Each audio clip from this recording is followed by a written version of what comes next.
ərəblər qədər ailəyə önəm verməyən, xəyanət edən ikinci millət yer üzündə yoxdur.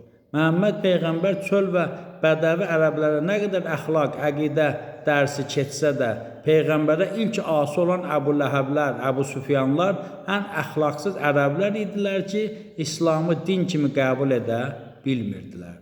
Çünki əqidə və əxlaqlarına zidd idi.